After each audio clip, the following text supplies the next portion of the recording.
do some collaging. If you know me, you know that I've really gotten into collaging.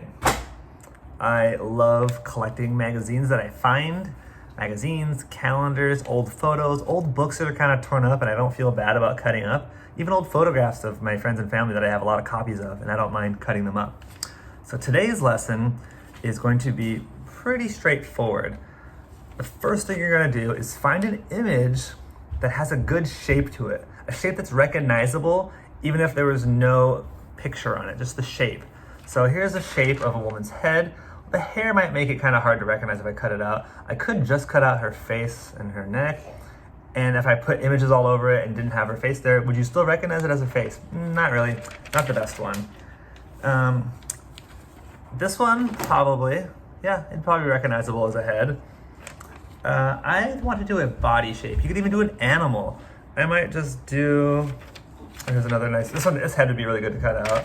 Or I could do a body. Or I could do maybe a yoga pose. You're gonna want something big because you're gonna put a lot of images on it. This fox, if you cut really carefully, you might recognize it as a fox, but it kind of would look like a ball, so it might be hard. I'm trying to think what else would be good. I'm just gonna go look through a yoga magazine now and I wanna find a body pose. But you might wanna find a silhouette of a person's head or an animal.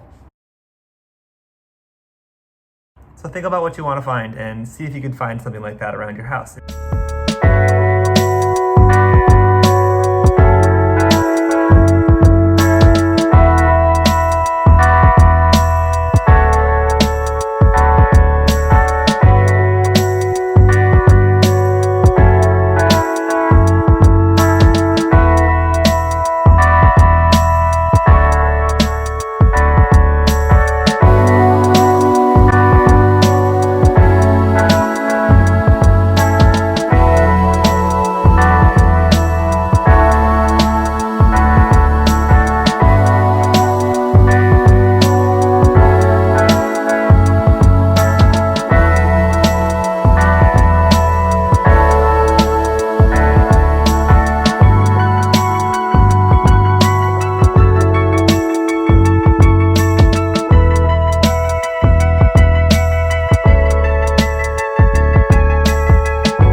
Figure cut out.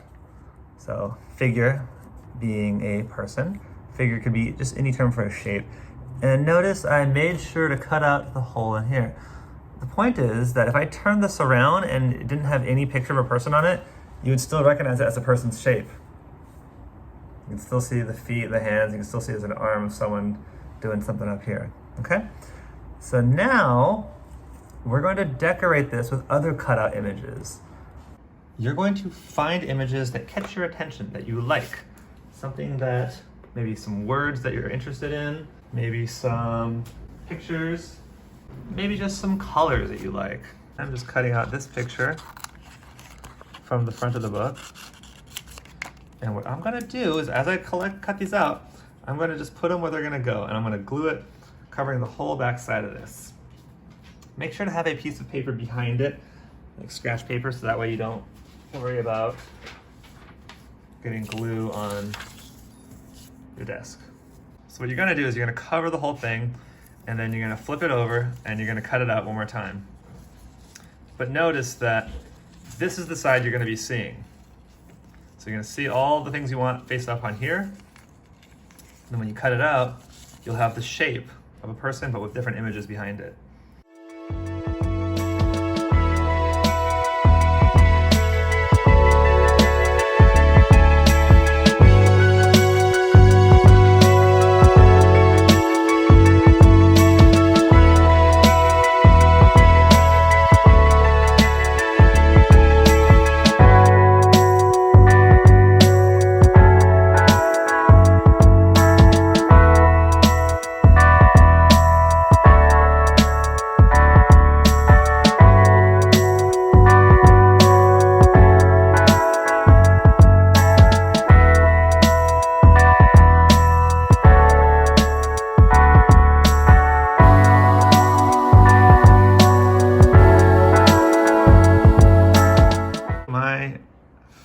is completely covered, more than I need to be. Otherwise, if it's not covered enough, when you cut it out, you're not gonna have anything. So this is what it looks like from the other side.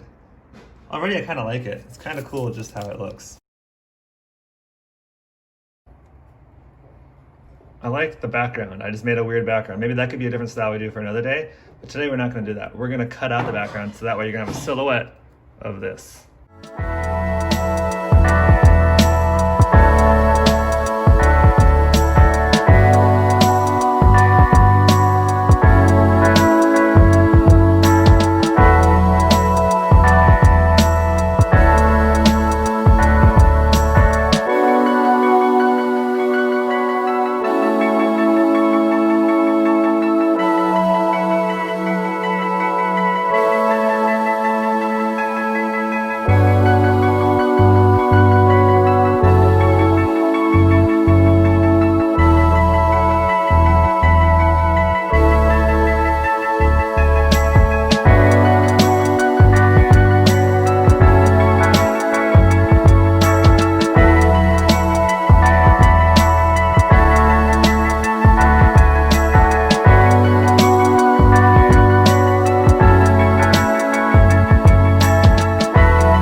Here is my final design.